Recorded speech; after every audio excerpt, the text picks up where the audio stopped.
वक्त तो इंसान की शक्लें बदल दिया करता है, रिश्तों का बदल जाना कोई ताज्जुब की बात नहीं। ਅੱਜ ਦੇ ਇਸ ਖੂਬਸੂਰਤ ਸ਼ੇਰ ਦੇ ਨਾਲ ਅੱਜ ਦੇ ਇਸ ਖੂਬਸੂਰਤ ਦਿਲ ਦੀ ਆਵਾਜ਼ ਤੋਂ ਬਾਅਦ अस्सलाम वालेकुम। ਤੇ ਅੱਜ ਦਾ ਵਲੌਗ ਐਂਡ ਤੱਕ ਦੇਖਣਾ। ਤੇ ਅੱਜ ਵੀ ਇੱਕ ਦਿਲ ਦੀ ਗੱਲ ਕਰਾਂਗਾ, ਬਹੁਤ ਜ਼ਰਾ ਮਾਈਂਡ ਵਿੱਚ ਆਈਆਂ ਨੇ ਗੱਲਾਂ। ਕਦੀ ਕਦੀ ਆਪਣੇ ਦਿਲ ਦੀ ਗੱਲ ਉਸ ਬੰਦੇ ਨਾਲ ਨਹੀਂ ਕਰਨੀ ਚਾਹੀਦੀ ਜਿਹੜਾ ਬੇਹਿੱਸ ਹੋਵੇ। ਆਪਣੇ ਮਤਲਬ ਅੰਦਰ ਦੀ ਗੱਲ ਆਪਣੇ ਅੰਦਰ ਹੀ ਰੱਖ ਲੈਣੀ ਚਾਹੀਦੀ ਹੈ। ਕਦੀ ਕਦੀ ਇਹ ਨਹੀਂ ਕਿ ਹਰ ਵਾਰੀ ਆਪਣਾ ਦਿਲ ਦਾ ਜਿਹੜਾ ਦੁੱਖ ਹੈ ਉਹ ਕੱਢ ਲੈਣਾ ਚਾਹੀਦਾ ਹੈ, ਕਿਸੇ ਦੇ ਸਾਹਮਣੇ ਸ਼ੇਅਰ ਕਰ ਲੈਣਾ ਚਾਹੀਦਾ, ਲੇਕਿਨ ਕਦੀ ਕਦੀ ਕਿਸੇ ਦੇ ਸਾਹਮਣੇ ਨਹੀਂ ਕਰਨਾ ਚਾਹੀਦਾ। ਉਸ ਬੰਦੇ ਦੇ ਸਾਹਮਣੇ ਕਿ ਜਿਹੜਾ ਬੇਹਿੱਸ ਹੋਵੇ, ਜਿਹੜਾ ਕਿ ਤੁਹਾਨੂੰ ਸਮਝ ਨਾ ਸਕਦਾ ਹੋਵੇ, ਠੀਕ ਹੈ। ਤੇ ਉਸ ਬੰਦੇ ਦੇ ਸਾਹਮਣੇ ਕਦੀ ਵੀ ਹਰਗਿਜ਼ ਆਪਣਾ ਦੁੱਖ ਸ਼ੇਅਰ ਨਹੀਂ ਕਰਨਾ ਚਾਹੀਦਾ ਤੇ ਉਹ ਆਪਣਾ ਦੁੱਖ ਅੰਦਰ ਹੀ ਰੱਖ ਲੈਣਾ ਚਾਹੀਦਾ। ਫਿਰ ਸਹੀ ਕੋਈ ਹੋਰ ਅੱਛਾ ਬੰਦਾ ਆਇਆ ਬੰਦਾ ਉਹਦੇ ਨਾਲ ਕਰੇ ਸ਼ੇਅਰ, ਕਿਉਂਕਿ ਇਨਸਾਨ ਦਾ ਕਿਰਦਾਰ ਤੇ ਇਨਸਾਨ ਦਾ ਇਖਲਾਕ ਇਹ ਉਹਦੇ ਇਨਸਾਨ ਹੋਣ ਦਾ ਇੱਕ ਬਹੁਤ ਹੀ ਪਿਆਰਾ ਅਕਸ ਹੁੰਦਾ ਤੇ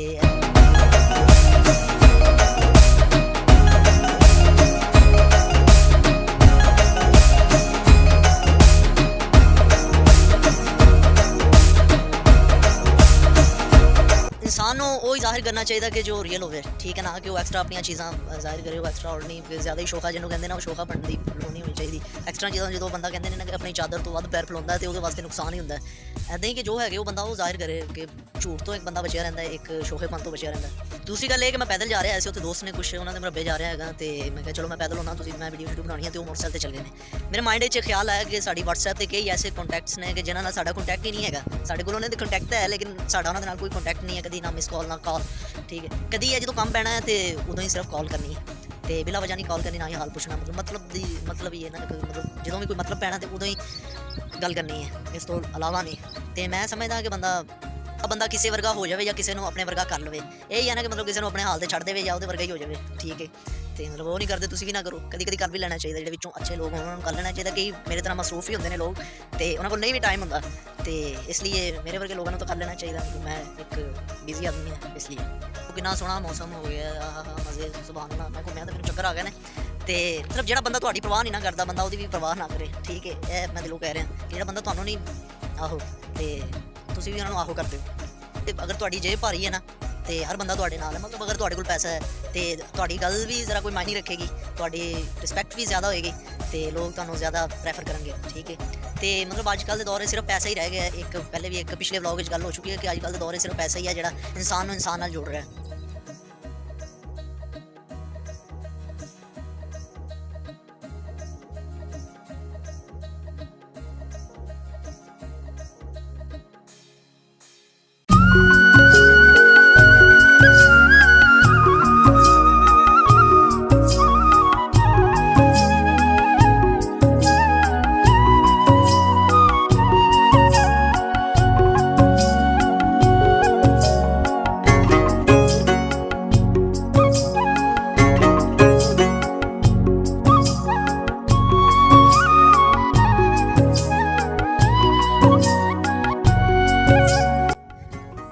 कभी कभी अच्छे लोगों को भी गलती हो जाती है तो यदा मतलब ये नहीं कि वो बुरे है नहीं, यदा मतलब यह है कि वो इंसान ने, इंसान को ही गलती होंगी तो किसी भी इंसान का दूसरा चेहरा नहीं लभना चाहिए, ठीक है। ये नहीं कि तुम मजबूर करने लग जाओ कि मतलब हम अपना दूसरा रंग विखा ही देवे, ठीक है, कि वो एक ही चेहरा है जो तुहाडी रिस्पैक्ट कर रहा है। ये ना हो कि ज़्यादा तुम उन्होंने तंग करोगे तो तुहाडा वास्ते मुश्किल होएगी। कि जो इंसान से कोई बुरा वक्त होता है तो जिदा मोबाइल नहीं एक फिल्टर ऐप होंगे कि सानू मतलब साडा मूँह बेसुरा लग रहा हो, दाग दूग होवे तो वो साफ कर देता है, ठीक है। ऐदा ही बुरा वक्त इंसान की जिंदगी ते एक फिल्टर की तरह ही है कि वो जिंदगी चों एक तो मुनाफिक मकार ते झूठे लोग ने जो वाश हो जाते हैं तो इंसान जो होंगे ना जो मुखलस लोग होंगे ने वो जो खड़े होंगे ने उस टाइम उन्होंने वो ही नज़र आते हैं, मतलब हर शायद साफ हो जाती है। तो जो किसी का बुरा वक्त आ जाए ये नहीं कि वह साथ छड़ देना चाहिए, वह साथ देना चाहिए, वो जो भी तुम वास्ते कर सकते हो जरूर करना चाहिए, ना कि उन्होंने मतलब सारा रिलेटिव है कोई दोस्त है वह साथ देना चाहिए। तो बुरे वक्त तो बाद खुशहाली की फिजा इदा आती है कि ये नहीं कि सदा ही बुरा वक्त रहता है, कभी का एक दिन अच्छा आएगा ना। तो बुरे वक्त तो बाद खुशहाली की फिजा इदा आती है कि जिदा मंजर नज़र आ रहा तुहानू। हुण मैं पहुँच गया खाली खेतों के, मैं तो मेरे नाल अली है तो वही दोस्त जो रस्ते मिले आए थे, उन्होंने को मैं जा रहा हूँ, कुछ खा पी रहा है, कुछ लैके तो जा रहा है। तो हुण देखना मेरे वास्ते की बचे है। हाँ जी की हाल है, ठीक हो यार? तुम कुछ खान पीन लैके आए? हाँ यार की बचाया, आही बचाया बस अद्धी बोतल। आहो मैं नाले सबील भी ला देना ना, आहो नहा भी लाना, तुम भी ना नहा लियो। अच्छा हुण जिन्नी भी है सी हुण इन्ने एक तो पीनी पैनी, वाकई एनर्जी आई जे यार। पबजी तो कोई फायदा भी होंगे कि नहीं? ਬਹੁਤ ਫਾਇਦਾ ਇਹਦੇ ਤੋਂ ਮੈਂ 2-3 ਲੱਖ अर्निंग ਕਰਨੀ ਹੋਈ ਹੈ। अच्छा 2-3 ਲੱਖ अर्निंग कर दी है। अच्छा कभी ऐदा होया कि तुसी घर हो कि मतलब ਤੁਹਾਡੇ ਕਦੀ ਮੂੰਹ ਚੋਂ ਨਿਕਲ ਗਿਆ ਹੋਵੇ ਪਬਜੀ ਉਧਰੋਂ ਅਬਜੀ ਸੋਟਾ ਲੈ ਕੇ ਆ ਜਾ? ਨਹੀਂ ਨਹੀਂ ਇਸ ਤਰ੍ਹਾਂ ਨਹੀਂ ਹੋਇਆ ਹੈਗਾ। ਆਪਾਂ ਅਬਜੀ ਦੇ ਸਾਹਮਣੇ ਖੇਡੀ ਨਹੀਂ ਖੇਲੀ ਦੀ ਨਹੀਂ ਹੈ।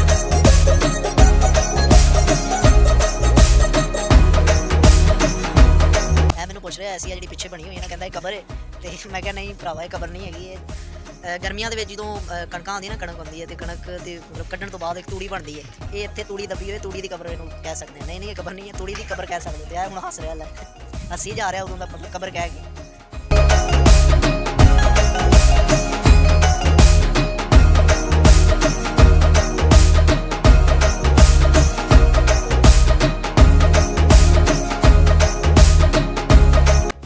मतलब अगर बंदा सोचता ना मैं किसी तो बहुत अच्छा हाँ, तो मैं ये तो फलां तो बहुत अच्छा हाँ, तो मैं ये तो बहुत अच्छा, तो यह सोच इंसान को अंदर ही अंदर खत्म कर देंदी है। देखो कितना खूबसूरत मंजर आ रहा है शाम का टाइम, उतों एड्डी सोहनी हवा चल रही, मैं कहना शहर के पार्क नालों एड्डी सोहनी फजा है, तो बहुत ही मज़ेदार के नाल स्टिंग की बोतल, तो जो तुहाडे करंट आना तो तुसीं ऐसे ही मतलब जी खाली जगह ये तुसीं दौड़ ला देनी।